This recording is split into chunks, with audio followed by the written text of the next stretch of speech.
na, ma'am. Okay. Checking lang tayo. Are we live? Let's see. Hindi ko pa siya makita, Len.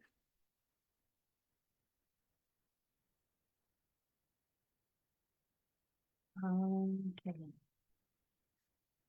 There you go. And we'll share it.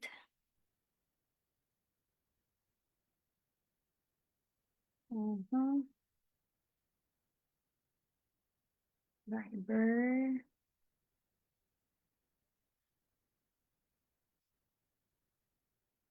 Okay.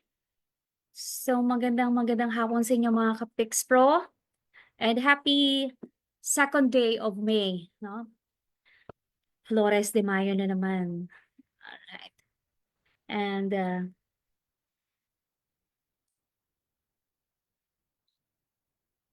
at lalong tumitindi ang init. Ngayon, ang ating heat index ay lalong tumataas, kaya keep yourselves hydrated. Magandang hapon sa iyo, Attorney GV Sosa. Ay, ito pa tayo tayo. Hello po. Ayan. Oh, hindi lang pala si Attorney GV ang kasama ko ngayon. We also have with us si Attorney Nick Conti. Tama ba? Good afternoon and thank you. ma'am. Thank you very much. Ayan, good afternoon sa inyong dalawa. Attorney Nick, medyo parang I think it's against the oo, light. medyo mapusyaw ang dating mo. Ayaw po. Ayan, just fix your lighting. And while we're doing that, I will just try to share our Facebook page to the rest of our FB friends para mas marami tayong ma-reach na ating mga kababayan for our today's topic. This is very interesting, no? So help me to share this FB Live as well. And para mas marami tayong mas marami tayong ma-reach na ating mga kababayan. Okay, yun po lang. Ilaw na lang po, Attorney. Ayan. Yun. Ayan, tama na. Okay. Yan. Kumusta naman kayo? Kumusta, Attorney Okay Jay? naman. And then thank you for this opportunity. And we're on the last stretch of the campaign because we know May 12 is the campaign for the election, no? For midterms for our senatorial balls, of course, including the party lists and the local officials. Yes. Kaya medyo wala ng boses, malat na. Kaya nga when I last talked to Attorney JV, nasa ano siya, Capiz ba? Yes po. Last week. Opo, nasa copies po Last kami. week, oo. Anyway, yeah, and thank you for gracing then yung invitation namin, no, for you to be Salamat din po sa invitation. yes, for you to be able to share what this click is all about. But before we do that, let me just do shout out sa ating mga viewers, sa ating mga ka-Pix Pro. You know, this is for the information of Attorney Conti. This is a weekly discussion, weekly kwentuhan, anything and everything about cybersecurity. And so marami na tayong mga tagapakinig at mga taga-subaybay dito who's really very interested in making a difference in cybersecurity in the Philippines. And with that, I'd like to say good afternoon to Glenn, Iron, Good afternoon po. from Ascot Baler Aurora, and si John Cruz, good afternoon sa iyo. And we also have from Misamis Occidental, good afternoon, si Brian Balatero Talisik. And si Princess Ramirez, good afternoon, watching from Ascot Baler Aurora. Yan, marami tayong mga miyembro ng PexPro at active sila sa ASA Baler, Aurora. Oo nga po eh. Lagi silang present dito. So, yeah, good afternoon sa inyong lahat. Ayan. At babatiin ko lang din ang aking pinsan, si Dave Maluluyon. It's his birthday today. Happy birthday, Kuya Dave. Oh, wow, happy birthday. Nga po. Yeah. Sana ay Ito. magpadala siya ng sinaing na tulingan from Masarap Batangas. po yun. Oo. Totoo. And good afternoon sa iyo, Mr. Chair. Good afternoon, Mr. Chair. Isa po. Magandang hapon. Nakahabol ako. Magandang hapon Yes. po, Mr. Chair. Attorney Conti, good afternoon. Nice to see you again. Nga po. Inanak, kumusta ka na? Okay naman po. Ito nga po, nabanggit ni attorney kanina, last stretch na. Si attorney Dick po, actually paos na nga kasi po, maraming pinupuntahan na pinakampanyahan. Daddy mo din, tour of Northern Luzon yata si daddy mo ah.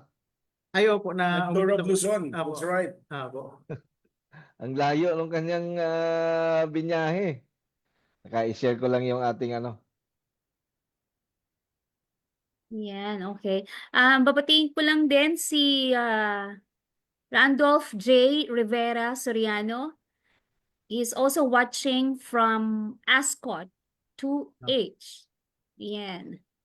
And Ascot Zabali, si Bien Angel May Submini. Magandang hapon sa inyo sa lahat ng mga taga-Ascot. Apo, magandang hapon sa mga taga-Ascot. Po, sila yung number 1 na taga-subaybay talaga ng ng usapang cybersecurity. Cybersecurity before pa. Ayan, tama ka dyan, Attorney GB. Talagang matindi ang suporta ng mga taga-Ascot Baler sa atin. Alright. Ayan. So, ngayong hapon ay isang very interesting, no? And as you may know, we don't really do this kind of kwentuhan, cybersecurity. But this time, this is really of utmost importance that you two gentlemen be heard, no? Kung ano ba talaga itong party list na ito. So, Yes, Mr. Chair? All right.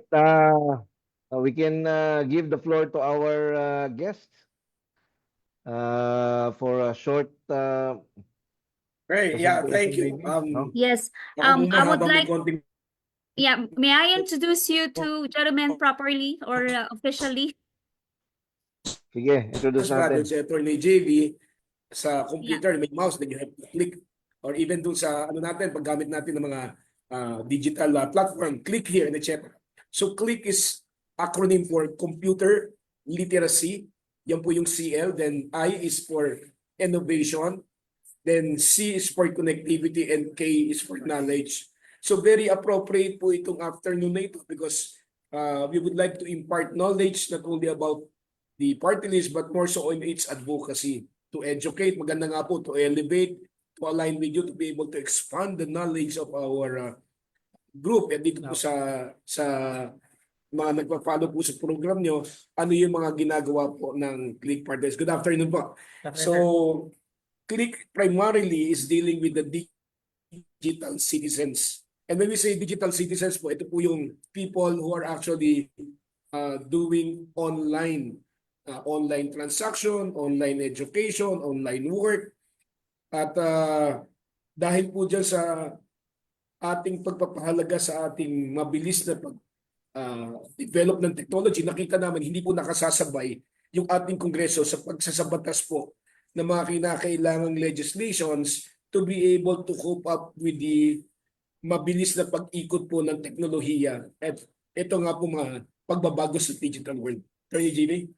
Yan po. Tapos ever since po, ang talaga is mga IT sector natin, sa mga kasama po natin sa IT sector, matagal na naghahanap ng mag-champion ng mga legislative agenda na po susuporta sa ating industriya. Kasi although may mga congressman na yung nga po tumutulong, pero sila, kulang po sa yung technical know-how. Kaya ang nangyayari po, paglabas po ng final version ng mga batas is hindi siya akma or hindi siya saktong-sakto. Medyo nababago po yung lingwahe niya. So, nararapat po talaga na meron po sa Kongreso na talagang nakakaintindi ng mga pangangailangan ng industriya po ng IT at ng cyber world po natin. Siguro question na sa ating mga guest. Ano naman ang naiisip nating mga batas na isusulong kung mabigyan ng pagkakataon na makaupo ang click sa Kongreso natin?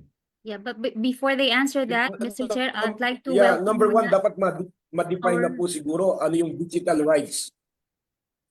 Yeah, Teka lang. digital rights of the citizens po sana. Anong natin, VP Ruby? Maumpisa na ba tayo o introduce Yeah, pa natin sila?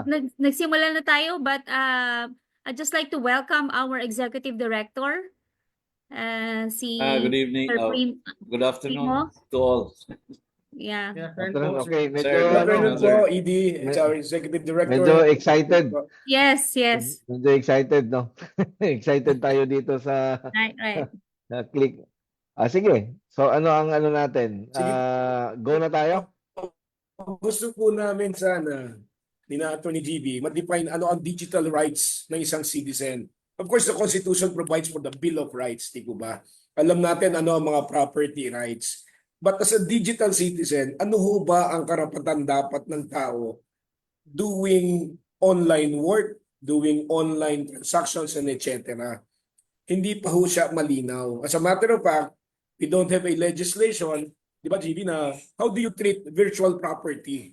Di ba, meron tayong real property, may personal property, pero nakita ko po yung mga anak ko, meron silang mga special skin sa mga games, and it can actually be sold in the digital world. So how do you treat that kind of virtual property and etc.? So then how do you get protected sa NFT mo, sa Bitcoin mo, and etc.? So ang dami po mga bagong mga konsepto na wala pang batas na nagko-cover. So one is to be able to define the digital rights of the citizens. And of course, ang kinakailangan din po natin, mabalanse yung constitutional right on freedom of expression, how do we express ourselves online without actually compromising, di ba, Attorney GB, yung responsibility natin as a citizen. At palakasin ang data privacy, but at the same time, bigyan naman ng Estado ng pagkakataon na in matters of national security, cybersecurity, hacking, etc. I-empower naman natin ang gobyerno natin to be able to act swiftly para mabilis po siyang makaresponde o maka-action sa mga kaso ng cybercrime. So ilan lang mga po sa mga iniisip namin mga possible legislations, Attorney GB? And another legislation po naisip namin, as we all know, yung problema natin sa internet di sa Pilipinas, sa bansa natin. Ang ating mga subscriber po, kunyari nag-subscribe sila sa mga promo po ng mga telcos na, for example, up to 100 Mbps. Ang problema po kasi ang subscription is up to 100 Mbps. So, ayun yung maximum. So, dapat po magkaroon ng batas or ng pulisiya na kung saan dapat yung ino-offer nila, binabanggit na po talaga tayo mismo kung ano yung minimum. And at the same time, institutionalize natin na pag yung mga subscribers po natin hindi na nare-receive yung minimum na in-advertise po ng ating mga telcos, dapat merong kaakibat na rebate. For example po, ang pinangako ng speed sa'yo, 50 Mbps, pero ang nakukuha mo lang, wala pang 10 Mbps, dapat may proportionate reduction doon sa binabayaran na bill per month. Kasi very unfair para sa mga consumers kasi hindi lang nakukuha yung serbisyong binayaran nila. As compared sa other countries naman, yung mahal internet natin mas mabilis pa yung sa mga ibang bansa. So dapat po talaga maayos din yun. Ang nakita ko kasi na issue diyan na lalo na sa connectivity kasi natin, no. Ang investment kasi is private sector, no. And since mga kapitalista itong mga to, hindi sila mag-i-invest doon sa lugar na konti lang ang Yes, sir. kumbaga demand management yan demand Tama. management, di ba? Tama. So I think the only way to improve the connectivity sa mga areas na far-flung areas is for the government to come Step in. in po. Diba? Yes po, yes. Agree And po. maalala ko, Attorney GB, nagkaroon tayo ng project sa DICT na fiber layout, 'di ba? Itong ano ba yung route na yon? May tawag sila doon eh. Yalan route ba yon? Or I forgot, but this started during the time Apo. of the previous administration Yes, na po. kinontinue in-implement this next administration ng DICT, no? Yun yata yung dapat sagot doon Tama po. sa connectivity ng mga areas. Pero anong nangyari doon, 'di ba? So, hindi naman natin pag-uusapan yung problema na 'yan. Opo. Pero moving forward, when click comes into the Congress, the whole of Congress, ang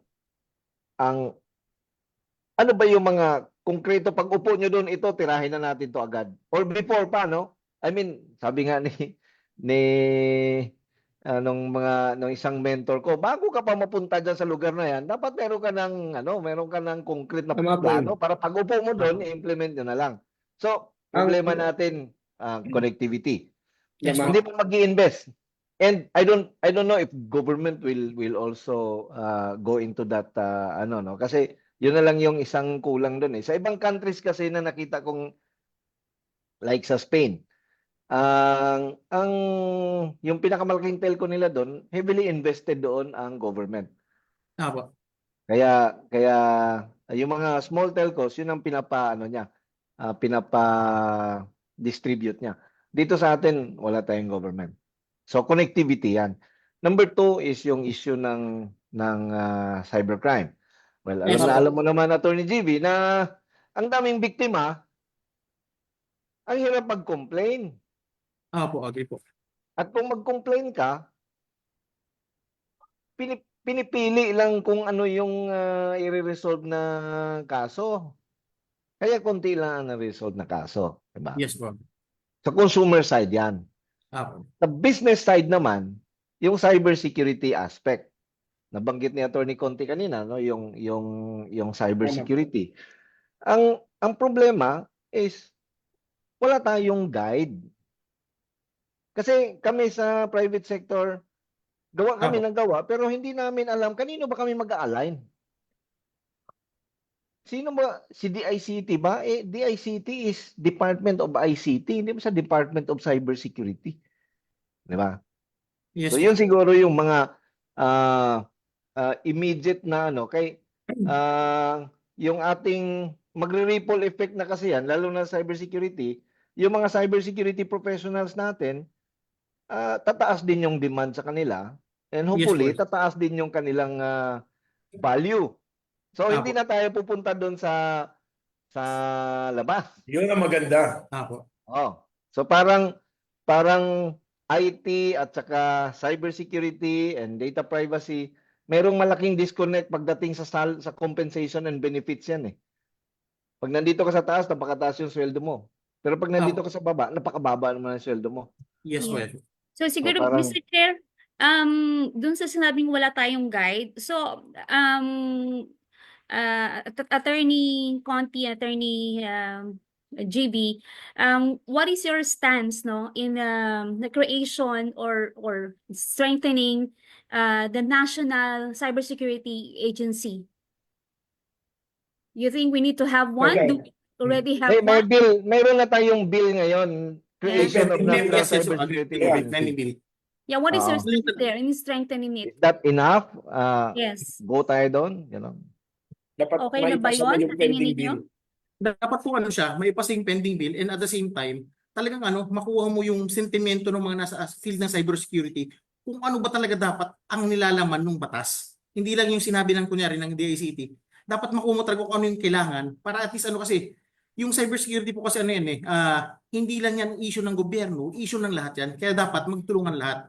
So para mas comprehensive yung laman po ng magiging cybersecurity bill natin, talagang dapat igalang natin at saka talagang pakinggan natin yung mga opinion po ng mga nasa field.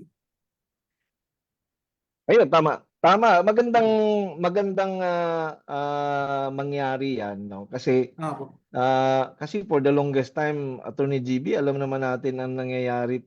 Agree po, agree. Gagawa ng mga pulisiya yung gobyerno, ang iimbitahin lang nila yung mga gusto lang nila. Tama po, yung mga nakakaintindi, hindi nila iniimbita. Yun po, yun po. Kaya Oo, kaya ko kasi po nabanggit na yung mga kailangan talagang nakakaintindi, considerin yung mga expert talaga.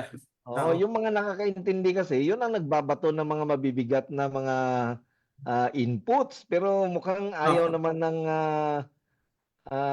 well, wala naman na Opo. bago naman na ang DICT leadership, no? Opo. Hopefully. But isang question kasi doon. Opo. Yung National Cybersecurity Agency na nasa Cybersecurity Bill ngayon is put under the DICT. Opo. Sa private sector kasi, Yes po. tinanggal na natin yung cybersecurity sa ICT eh. Yes po. Yeah. Dapat actually ano siya, ang pinaka-ideal na setup talaga is separate yung yung cybersecurity sa IT infrastructure. So para kumbaga mas focus yung tataong ahensya po na hahawak ng cybersecurity. So ayun talaga yung ideal setup. And I agree. And I don't think the DICT was clothed with that plenary power to actually enforce, di ba, the law to be able to protect business and individuals on the threats of cyber crimes and cybersecurity. So dapat Ang talaga naging meron Yes.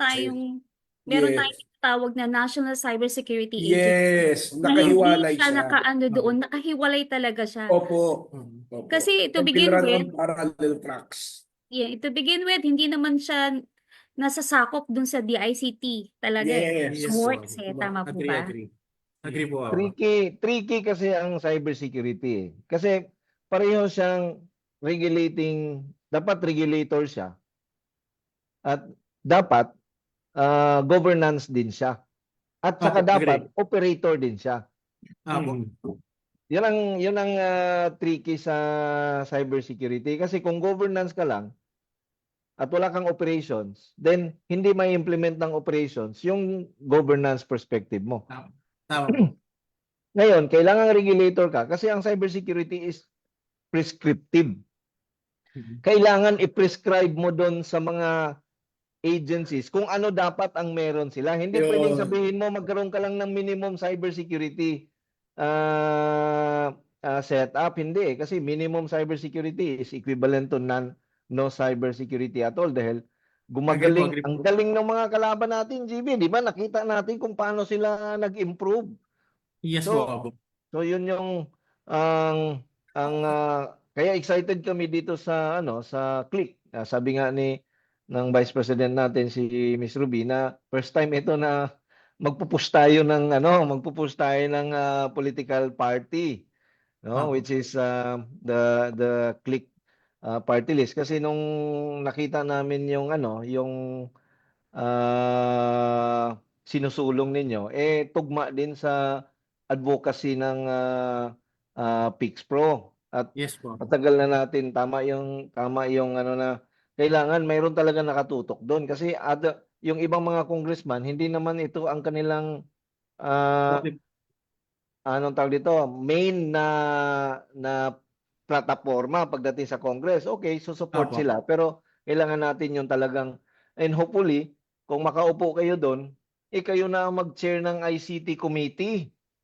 Opo, pwede po. At sa tulong po ninyo para mas komprehensibo po ang mga kaalaman na maisusulong doon sa mga batas po na kinakailangan.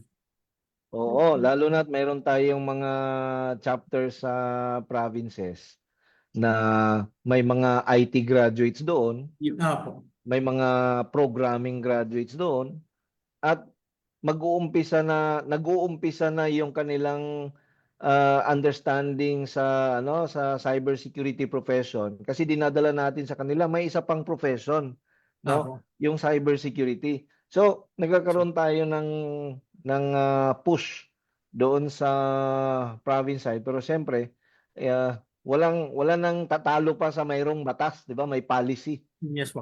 Agree. Yeah. Actually, Mr. Chair, if I may add, talagang dyan na papunta kasi currently ngayon worldwide, kung hindi ako nagkakamali, correct me if I'm wrong po, ang current na available jobs sa cybersecurity siguro worldwide around 4 to 5 million, di ba? And growing. Growing yung demand. So kailangan talaga i-grab natin yung opportunity. Kaya Yeah. yun ang ano talaga, yun ang talagang push natin na I remember mga early 2000, nagle-lecture ako, tinanong ako kung ano ba yung profession na hindi mawawalan ng trabaho. Opo. During that time, yung ERP, yung automation ngayon, ang tawag noon yan ERP Enterprise Resource Planning. Kakalabas pala ng SAP during that time. Sabi ko, ang pinaka isang ano kasi companies will automate and integrate eh. And those who will not will perish, no? So each company will really push for automation and integration.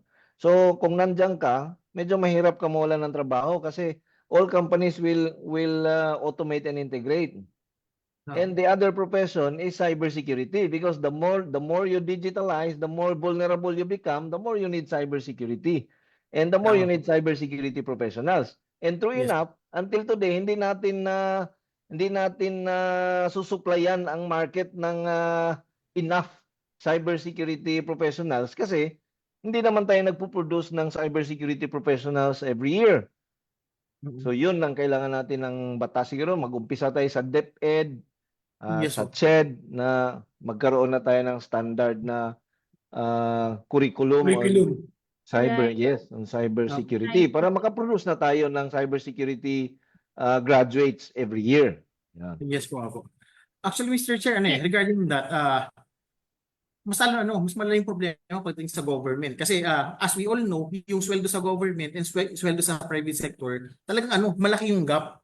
So, siguro para ma-address yan, ang talagang ang gusto namin i-push din na proposal is yung magkaroon ng yung Magna Carta for IT professionals wherein yung mga IT professionals natin or yung mga cybersecurity professionals natin na gusto magtrabaho sa government, dapat sila, magkaroon ng incentives or kung pwede po, ma-exempt sila sa salary standardization para naman maging competitive naman yung pay nila as compared sa private sector. Para po tayo, maiwasan yung problem ng brain drain pagdating po sa government sector naman.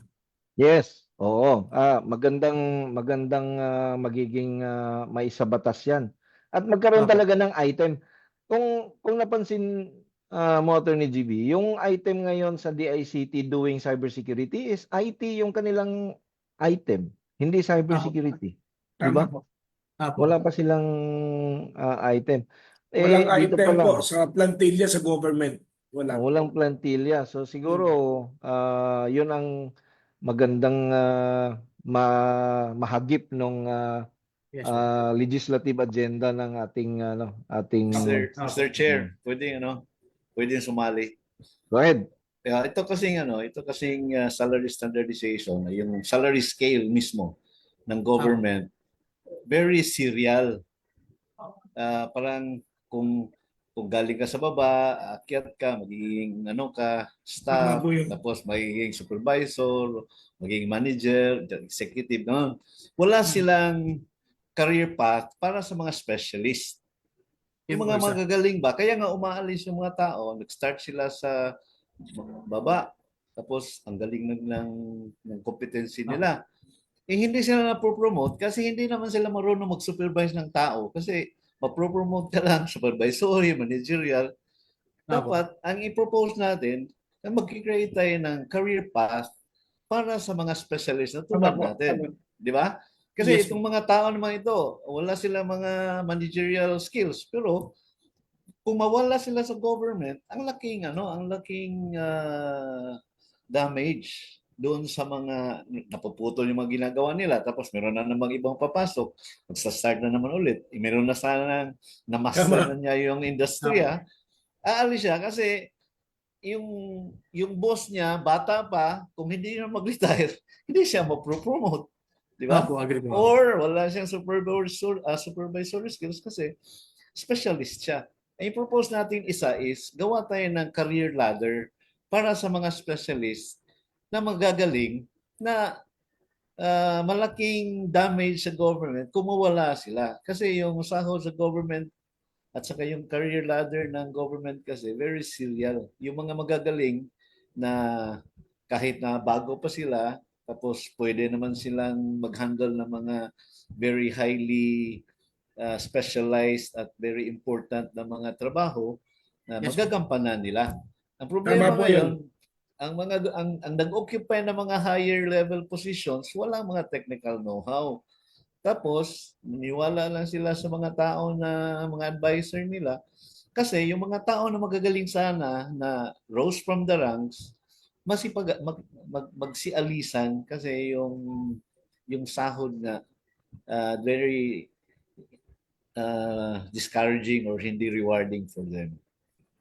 Yung isa siguro na ipopose. Yung career Actually, development maraming specialist. magagawa ang Click Party List kung Yeah. Apo. kasi ang tagal na ng problema niyan ng IT. Never naman tayo Yes po, nagkaroon talaga ng usapin na pang beneficial sa IT, di ba? So nagkaroon Yes. na mayroon na tayong party list ng security guard, may party list na ng iba-ibang marginalized sector. Sectors po. So ngayon is ang Click Party List will help in improving the cybersecurity posture of the country, improving the cybersecurity landscape of community internet community, Yes. no? And creating policies to promote and produce cybersecurity professionals in the country, and with the Magna Carta will create Tama. security dun sa ating mga IT and cybersecurity professionals, no? Include na natin yung Yes, mga po. data privacy kasi that's a new career path ngayon. Mayroon tayong data privacy. So, yun ang pinakamagandang mangyayari. Pero baka mayroon pa kayong ibang sabihin sa Opo. ating mga ating mga guest ngayon. Sige. Go Yeah, ahead. sisingit lang muna ako, Mr. Chair. Isisingit ko lamang si Ray. May Si tanong?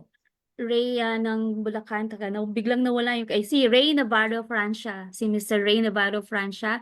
Future Yeah. chapter president.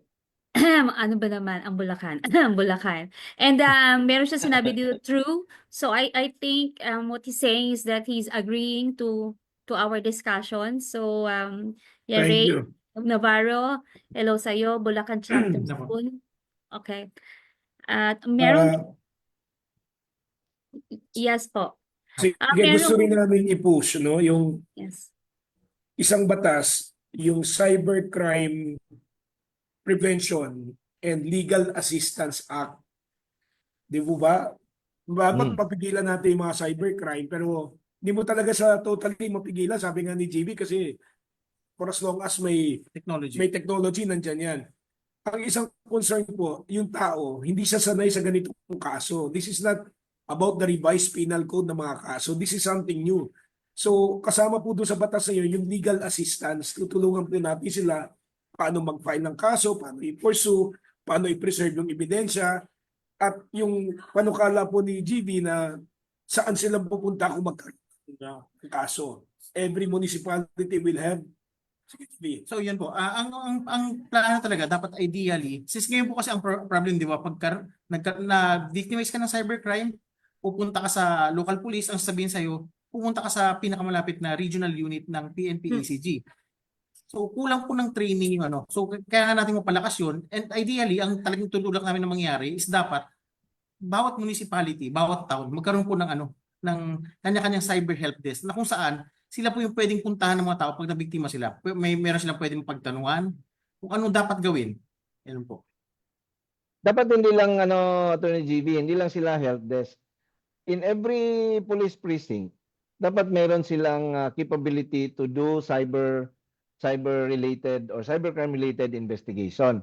Ang case in point nito is yung forensic group ng PNP, sila yung medico legal ng PNP, di ba? Apo. Kapag mayroong patayan, mayroong katawan, Yes, ang tatawagan nila forensic group. Pero ang investigador, local. Apo. Ganon dapat din ang mangyayari pagka cybercrime. Kapag may computer, tawagin si anti-cybercrime group. Pero cyber investigator should still be Local. Local. Yan. Para hindi rin sila Oo. mabilugan, siyempre. Apo. correct. At saka Tama. mas spread natin kasi Yes. nung Agree. ginawa natin yung ano na yan, yung RA 10175, napakasimple lang ng hacking noon. Apo. At ang biktima during that time are companies. Businesses ang biktima. So kaya pa ni Anti-Cybercrime Group. Kasi ilan lang naman yung mga businesses na nagrereklamo na biktima. Apo. Kaya pa nila. Pero ngayon, ang biktima, mga tao na. Tao na. Apo. Agree, So agree. we are counting by the thousands ang biktima. Hindi na kinakaya ni Anti-Cybercrime Group. So hindi na sustainable na sila pa rin yung main actor or the only Yes po, actor agree. in cyber-related crimes. So amending the RA 10175, I think is already high po. time, no?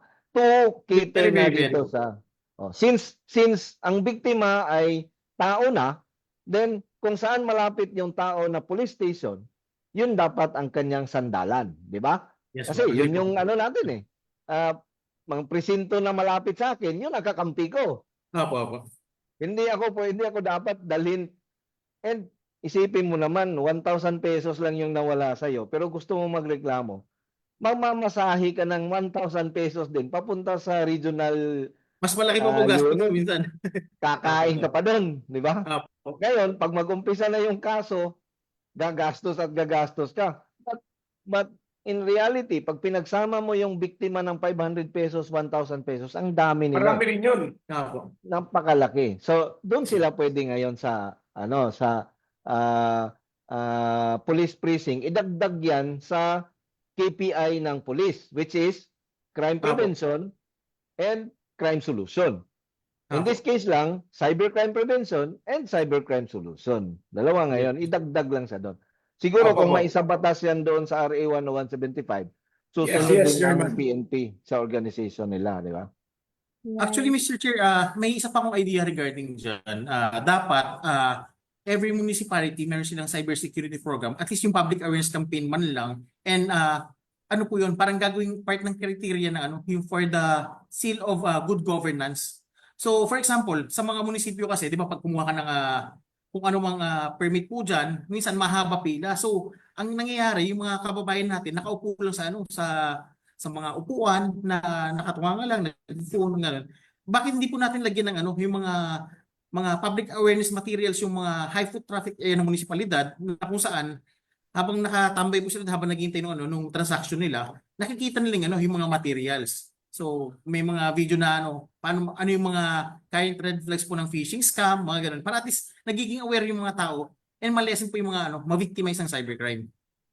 Ayun. Kung may institutionalize yan, na maganda yan. Dapat po. Actually, yung executive director natin was in contact with a few barangay officials. At ano yung ba yung kanilang liga ng mga barangay, yung marching order? Yung realization Yes, po. nila na yung vulnerable sector ngayon sa cybercrime, yung mga matatanda at saka yung mga bata. So meron daw directive from the top na dapat barangay level meron ng alam doon sa cybercrime. Tapos yung sinabi mo, attorney, na yung materials na i-educate natin yung mga tao, dapat alam na nila kung nabiktima sila, kung ano yung mga evidence. Yung data gathering ba, evidence gathering, para hindi sila ma-technical. Kasi kung hindi mo alam, maglalaps na yung wala kang nag-gather na evidence, kahit magpa-file ka ng case, hindi pa rin magpa-prosper kasi kulang ka ng kulang ka ng ebidensya eh. So siguro, Mr. Chair, isama din natin dyan sa education na yan, yung mga tao, matanda na, mga bata, o yung mga parents nila, kung merong victim, alam nila kung anong gagawin para solid yung case, in case kung ipa-file nila sa court yung case nila. Kasi ngayon, wala talaga eh. Para bang magtanong ka doon, tapos magtatanong mo, anong ginawa mo? Saan na ba yung Wala na, sir. I don't think that would hold water doon sa case na ipa-file mo in case. actually, yung other side of that, mahirap i-educate yung bawat tao to preserve digital evidence. Hindi Apo. talaga magpa-apply yan, di ba? Yun nga yung sinasabi nila, ikaw pang sasabihan ng police na mag-gather ng ebidensya, which is hindi yan magiging sustainable. Ang magandang ano dyan is really, kasi sa community mo, nandyan ang biktima, nandyan din ang possible na perpetrator eh. Yes po. Diba? So yung talagang education na to prevent na pag makita nila phishing ito, alam ko yan, phishing yan. Or meron silang community na mapagtanungan, teka, tingnan nyo nga to, phishing ba to? Yun ang very powerful eh, na ngayon kasi wala mapagtanungan at pag nabiktima ka na, hindi ka magsasabi dahil mahihiya ka eh. So yung platform na gano'n na it's okay magtanong ka or magsabi ka, yun ang kailangan talagang palakasin. At kung may institutionalize yan, down to barangay level, kasi dati meron tayong ano na drugs related, kailangan meron kang drug information, anti-drug information campaign. Yeah. Apo. Ha? Apo. Edi magkakaroon tayo ng anti-cybercrime information Information campaign. campaign. Tama. Yun ang hanggang barangay Ganda. level, hanggang family level kasi sinasabi natin noon sa drugs, the best drug demand reduction is through the family because the Agree po. family is the first level of social community. Nasa family, huwag kayong mag-drugs. Huwag kayong mag-drugs, huwag kayong mag-drugs. Ganon kami pinalaki. Pag manigarilyo ka dyan, pero mag-drugs ka, gulpi abuti mo sa akin, o kaya ganito. Diba? Ganon din siguro sa ano natin na first, we take care of the probable victims by awareness and institutionalized education. Sa family, sa barangay, sa school. Three-pronged. Apo. Diba? Yes po. Next, yung mga institutions naman, they will have to be regulated to install or deploy not the minimum cybersecurity setup, but the highest level possible of cybersecurity setup so Tama that po. hindi sila magagamit para mabiktima ang ating mga consumers. Yes Diba? po. So, ibig sabihin, kung mayroon ka mang phishing link na matanggap, kahit i-click yon ni user, hindi siya mabibiktima. Ngayon kasi, pag kinlik na yun, posible mabiktima na siya eh. Oo So, nga we po. make Agree, that agree. negligible. We make that negligible by making sure that the institutions, the service providers will have that kind of setup na i-anticipate na natin na nag-click ka. Pag nag-click ka, hindi ka mabiktima. Pero ganon dapat yung mga gandang sa mga batas natin. Alam ni Attorney GB yan kasi yan ang lagi namin pinag-uusapan. Mayroon pa tayong isang problema, yung online sexual abuse and exploitation of children. Yes, Yes. yes. Ano talaga yun? Ang Nakakabahala. limitation yan, kapag ka nag-virtual private network na yung yung biktima at saka predator, hindi na yan makikita. Kasi naka-encapsulate na sa tunnel, encrypted tunnel yung kanilang data. Hindi tama. Paano natin ma-prevent yan, di ba? So we have to regulate something, yung VPN ba? Kasi ang VPN nung araw, Attorney GB and Attorney Conti, it was being used by companies to extend their offices to remote users. Yes. Yes po. Para Ngayon, remote connectivity.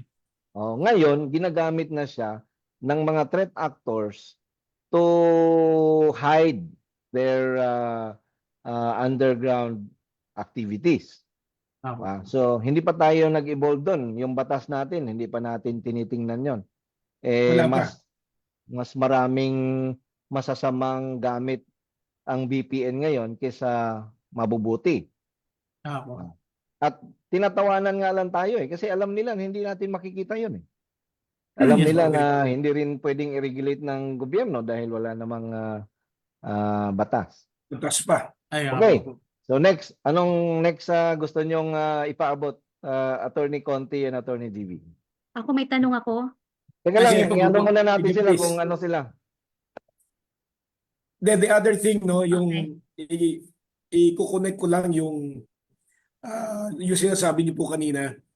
Meron kaming programa po na isusulong, digital subsidy. Napakaganda, Chairman, yung sinabi mo. In areas na wala yung pribadong sektor, the government should be there to intervene.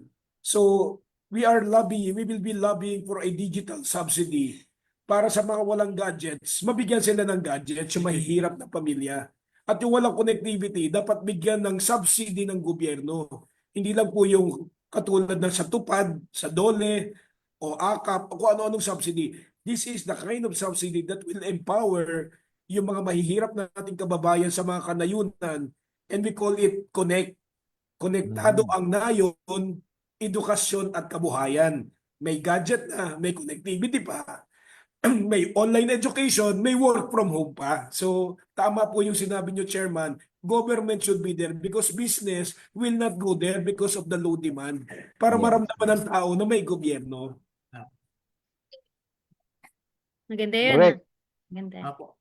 Mr. Chair, if I may add din kanina yung regarding sa cybercrime problems naman natin, we all know na ang isa sa mga nagpapabagal or challenges sa pagdating sa investigation is that yung ano po, pag-acquire ng data ng ating mga law enforcement kasi kailangan pa po ng cybercrime warrant. Siguro we can craft a law wherein meron pong exemption na may mga specified cases wherein pwede na pong ma-acquire ng government. For example, yung ano lang naman, subscriber information or yung traffic data through the issuance of subpoena. So, pagdating po sa PNP, limited lang kasi may subpoena power si CIDG. PNP chief sa kasi CIDG director. However, yung main investigator po natin pagdating sa cybercrime, wala po siyang subpoena power. So, isa po sa mga proposal natin na magiging batas, dapat si PNP ACG director magkaroon siya ng subpoena power. On Pero digital. Attorney GB, alam naman natin that is prone to abuse. So dapat may mga kaukulang provision yan to Opo. to protect the Para hindi maabuso. community. Of course, Oo. may safeguard provision dapat siya. Para hindi May mga siya safety prone to abuse provisions naman. dapat. BP Ruby, you have a question? Yeah, may tanong ako kanina. May minention kasi si Attorney JV kanina about dun sa pila, no? Sa mga government agencies. Well, ang hope natin is itong pilang to ay mawala na, di ba? So, now, yung party list niyo, what reforms will you advocate for in relation to e-governance? And at the Yeah, thank same you. time, reduce or remove Yeah. red tape in the government, no, by way of digital platforms. We have to ensure that the full digitalization from local government to national agencies will be implemented so that we'll be able to address and remove the bureaucratic red tape. Kaya ho may korupsyon kasi nga po face-to-face eh. Pag naging online na, wala ng face-to-face transaction, na-remove mo yung human discretion, using technology and innovation and digitalization, mababawasan if not totally eradicate the problem and corruption at saka po yung bureaucratic red tape. Ang sagot dyan sa banggit ni VP Ruby, yung automation and integration. Apo, Yes, apo. ma'am. Tama So po. yung cashless society, nabasa nyo ba yung case sa Singapore na merong mga hinuli na turned out to be Chinese na part ng Pogo, Yes. na may mga billions of dollars yata sa bank Billions, account yun? sports car, yes, cash. Yeah. Alam nyo paano sila nahuli? They paid cash. Nagparty sila and they paid I think $100,000 cash. And wala namang gumagamit ng cash sa Singapore. Puro cashless payment. So nagkaroon ng suspicion ngayon. Kuda. Inimbestigahan sila. So sa Pilipinas, if we become a cashless society, kung titingnan kasi natin lahat ng mga under the table ngayon, cash. Wala namang nagche-check. Wala namang nagche-check dito. Kasi walang trace doon eh. Oo. At saka minsan magkasyo, hindi lang under the table, over the table na rin yung cash eh. Over the table. So, i-automate natin yung mga Yes. government agencies and i-integrate natin sila para seamless at may traceability at merong mga transaction logs. Although that's very challenging. Actually, we are hoping the new DICT secretary will start Ano po, although mahirap planning. siya, very challenging, pero po, dapat na natin, unti-untiin na natin. Kumbaga, ano Tama. po, yesterday yung best time para i-implement itong mga ganitong bagay. Ang next best time is today. So dapat ano po, kaya tulungan niyo po sana kami na Yes, makarating oo. kami ng Kongreso para ma-implement po natin itong mga And pagbabago ito. it will also improve collection and revenue. Yes po. Diba? Imagine, for example lang dito lang sa mga transactions natin sa government, no? If one can just go online, process and pay, kaya maganda yung ginawa ni SEC ngayon eh. Hindi mo na kailangan ng mga notarized to submit yung kanilang bagong digital way to register a company. You just pay. Yun na yun. So, Yes. like yung meron tayong national ID eh. Yung national ID natin dapat i-connect na natin sa lahat 'yan. Bago ka pa yung ating mga farmers dapat merong platform, for example, kung saan sila makapagbenta para matanggal na natin yung mga middleman. Yes. So kung ikaw supplier ka or buyer ka, mag-login ka lang doon. Diretso na. Mr. Chair, meron akong bagong experience niyan. Kumuha ako ng municipal court clearance. Ang nabayaran ko is 140 pesos. Kumuha din ako ng RTC clearance. Ang nabayaran ko 120 pesos. Kaya tinanong ko, bakit mas mahal doon sa Moalboal? Tapos dito sa region, mas mura. Sabi nila, sir, talagang 120 lang yan. Yung binayaran mo ng 140, 20 pesos noon kasi clerk of court yata yung nag-process sa GCash. Tapos yung 20 pesos para ma-charge sa kanya pag Sa GCash. GCash, mga ganun. Sabi ko, di ba ang intention ng Supreme Court na magbabayad ka para centralize na yung payment, wala nang red tape, wala nang bureaucracy, tapos diretso na sa National Treasury yung pera. Sabi siya, oo nga sir, pero yung Moalboal yata parang nahuli. So, in short, kung gagawin natin sa yung online payment talaga, mas mura siya compared doon sa nakasanayan natin na magbabayad tayo sa teller or cashier ng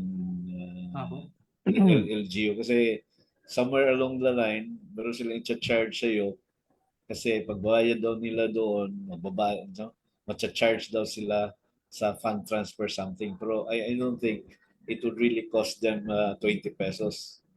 So yung 20 pesos So na yun, yung mga ganyan, kung government mismo ang mag-provide ng capability, hindi na tayo mag-ano ka lang ng LTO registration mo. Merong web admin fee. Ano ba yung web admin fee na yun? Wala namang gumagamit ng web. Di ba? Mga ganun na So we are Hindi very na-update yung form. we are very hopeful na magkaroon na nga tayo finally ng kasangga sa Kongreso that will really focus on digitalization, cybersecurity, and data privacy dito sa bansa natin, both sa tao, sa technology. On the technology side pala, mga attorney, ano lang tayo, consumer lang tayo sa mga ganon, lalo na sa cybersecurity.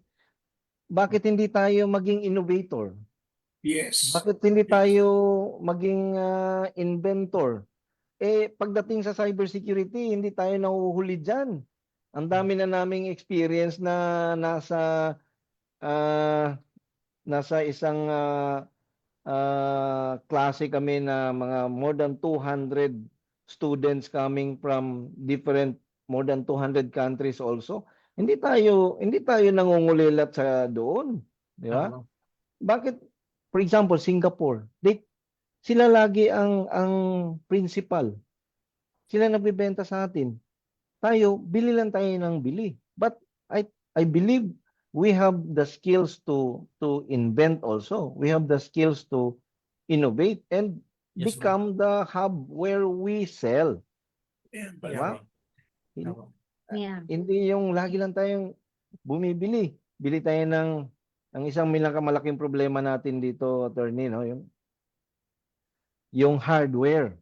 Tama. Kapag yung critical hardware ng critical infra natin nag-down yun, walang pamalit agad ang mga vendor dito. Kasi they do not store. For example, router, gateway ng internet natin, nag-down yun, we will have to wait 4 days para mapalitan yun.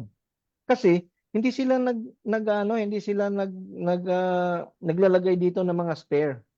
Mga critical na ano natin. So, siguro yan yung mga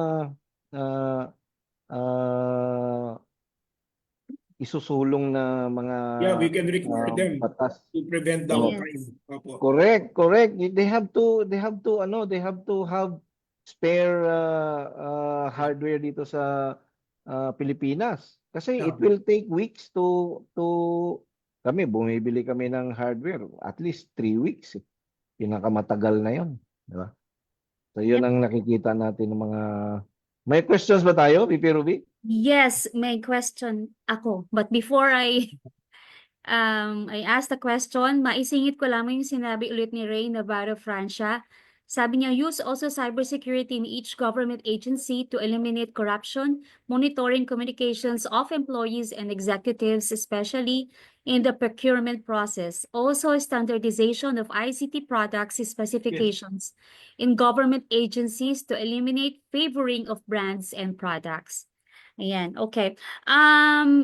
Meron ding isa dito si Joel Penaira Altura. Kadalasan sa mga establishments and businesses ay gumagamit ng QR code na siyang platform din na gamit ng mga threat actors called phishing or QR code phishing. Yes, agree ko. Cyber attack using malicious QR codes to steal sensitive data or deploy malware. And may process siyang sinabi, but at the end, he says, kaya stay cautious of unsolicited QR codes.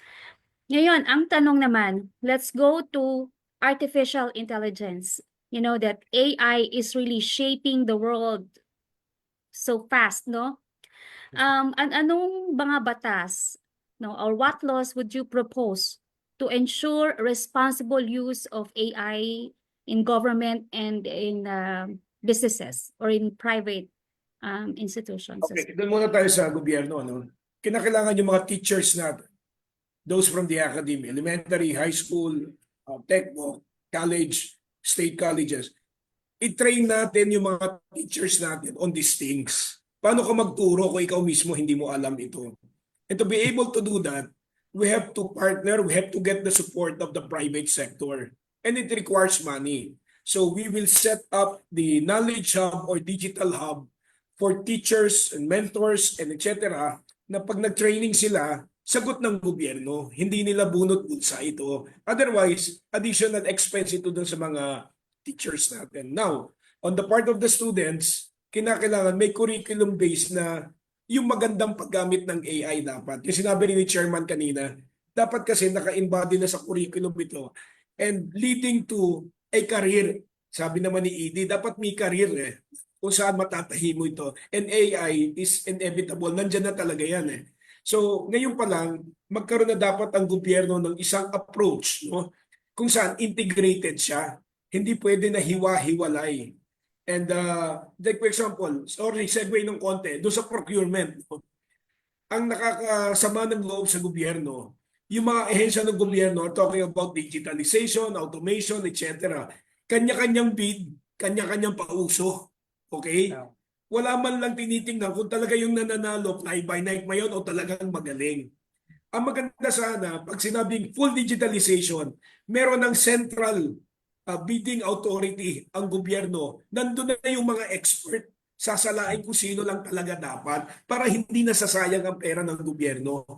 Because in government, digitalization is all about hardware upgrade. Hindi nila naintindihan yung heart and soul, which is the software and the program. Hindi alam ng mga taong gobyerno kasi wala ngang item sa gobyerno na ganun eh. Ang naging innovation officer or IT officer ng gobyerno, alam niyo kung sino? Yung information officer nung araw. Kasi akala nila, walang item eh. Ikaw ang dating information, ikaw na rin ang head ng IT. Pwede ba yun? Hindi naman data, hindi naman chismis yun, totoong data to eh. So what I'm saying is, it's about time for government to look into these things and processes. Especially on the aspect of education, i-train ng mga teachers, i-empower ang estudyante, bigyan ng pondo. Magkaroon ng digital and knowledge hub doon sa mga lugar kung saan meron. And always ensure na may connectivity. Otherwise, offline tayo pag walang connectivity. Sorry sa boses po. Sorry, boss, chairman. Didi ha. Mukhang araw-araw kang napapalaban sa bitantakan, Attorney Conti. Pero well said, no? Well said. Ang balikan ko nga yung balita kahapon na 18 million graduates are cannot understand what they are reading. Yes. Ako. Sabi ng PSA yun, no? Napaka gumraduate na sila na walang hindi nila naiintindihan yung binabasa nila. So siguro yung digitalization campaign natin, isang objective din is to boost yung ating learning growth natin na hindi tayo pababa pagdating sa index ng learning, dapat pataas tayo. Mas marami yatang natututo sa TikTok kaysa formal class program sa school, no? So yun yung mga isang hindi magandang balita na supposedly dumadami yung mga gadget users natin, pero mukhang hindi nagagamit sa magandang paraan. Hindi na natututo yung mga estudyante natin. Lalo na kung cybersecurity ang pag-usapan natin, Attorney GB, na gusto nating mag-produce ng mga cyber warriors. Yes po, ako agree. Doon na yung labanan, di ba? Doon na yung nung more than 15 years ago, ang tawag pa namin dyan, the new theater of war. Ngayon, hindi na sa new. Parang part na talaga siya sa natin, sa ating landscape, no? At we are very hopeful na ito ay maisulong talaga sa Congress. For the longest time, kami ng daddy ni Attorney GB, every time na lang kami mag-uusap, yan ang aming frustration. Wala tayong kakampi sa Congress. No? So ito, hopefully, ating mga chapters, no?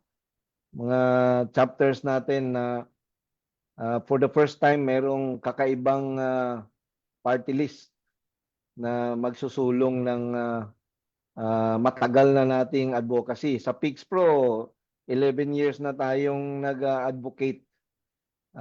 Hopefully, ito na yung ating hinahanap, no? For this coming election, meron tayong click party list that will push the ICT agenda, the cybersecurity agenda, the data privacy agenda, and the protection and security of the netizens. Kasi meron na tayong netizens, di ba?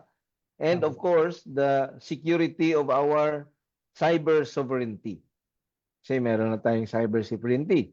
And to protect us from cyber terrorism, cyber crimes, and hopefully hindi mangyayari yung full-blown na cyber warfare na tinatawag natin so that we can fight, no?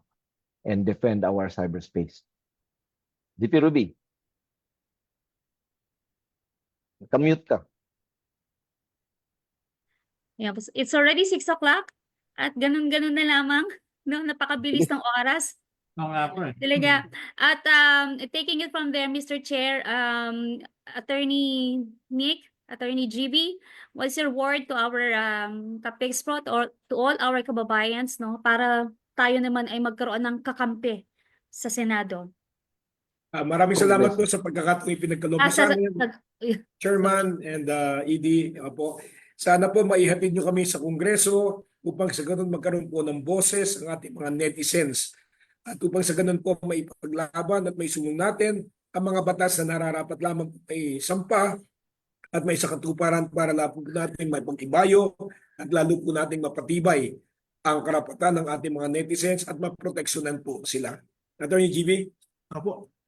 Yun po, papasalamat po uli ako sa pag-imbita niyo sa amin, Mr. Chair, VP and ED. Maraming salamat po. And tulungan niyo po kami para matulungan po namin kayong aming mga kabayan, aming mga digital citizens para ma-push po namin yung mga legislative agenda na para po sa inyo at para sa ating lahat. Maraming salamat po. Maraming salamat. Iko-correct ko lamang po, kakampi natin sa Kongreso. Yes, thank you po. Lower house. Lower house. Congress. Ayan. At well, makakaasa kayo, Attorney Conti and Attorney GB, no, na yung leadership ng PixPro and we will push this down to our chapters at 10 ng aming mga pamilya, membro ng aming pamilya. Kasi puro tayo biktima dito eh. Opo. Kung hindi ka pa biktima ngayon, magiging biktima ka kung hindi natin ma-improve yung ating business as usual sa ating cyberspace. At hindi lang mga non-techie ang nabibiktima, ang dami ko nang nakausap na mga technical people din na nabiktima sila. Kunting isang click lang na kanila na realize, naku patay, nawala na yung natin. Diba? So, ito ay hindi lang para sa mga technical people. Ito ay para sa mga retired, no, na ang dami ng nabiktimang mga retirees natin. At para din ito sa mga bata na biktima ng online sexual abuse and exploitation of children. At para ito sa mga parents na nagbabudget ng pera tapos nabiktima ng scam na wala yung perang pang budget, no, sa mga nanay natin. At para ito sa mga tatay na nagtatrabaho at yung sweldo nila na biktima ng scam na wala na yung para sa pamilya. Ito ang matagal na nating gustong makita, no, maproteksyonan ang community. Kasi ang cybersecurity kasi nag-evolve na. We are no longer just protecting and securing network and systems infrastructure. This time, we are protecting and securing the community. Yes. We do cybersecurity to protect the community. We do cybersecurity to secure our family. We do cybersecurity to protect our elders. No? Yun na ang evolution ng cybersecurity kasi yung mga kalaban nag-evolve din sila.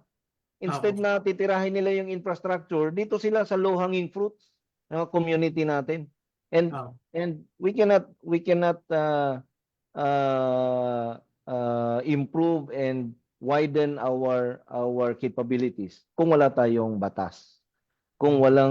Hindi tayo magkakaroon ng batas kung walang magsusulong ng batas. Yes. Walang magsusulong ng batas kung hindi natin madala sa Kongreso ang ating mga nominees sa Click Party List na si Attorney Conti at si Attorney GB. Yun. Thank you very much. Maraming salamat po. Thank you po. Thank you and God bless. Thank you Attorney Conti and Attorney GB. We will definitely disseminate the message, no? We will disseminate this to help not us but the whole Filipino community. Yes. Salamat po. Thank you. Thank you so much po. Thank you so much po. Maraming salamat sa inyo. Meron pa tayong final word. Babatiin ko lamang po lahat ng ating mga officers ng iba't ibang chapter. Nakita ko kanina. So hello sa inyo, ating mga presidents and other VPs. Ayan. And Mr. Chair, ang ating final word. So dahil Friday na naman at sabi ng iba ay happy weekend, pero sa cybersecurity at pag-protect at secure ng ating community, tayo ay happy Happy lang. Walang Walang weekend. weekend. Thank you, Attorney Conti. Attorney Maraming Thank you po. salamat. Thank you. Thank you, Salamat thank you. po. Good luck. Attorney Sige. Thank you so Jimmy, much po. our ED. Thank you, Mr. Chair. Thank you. Bye.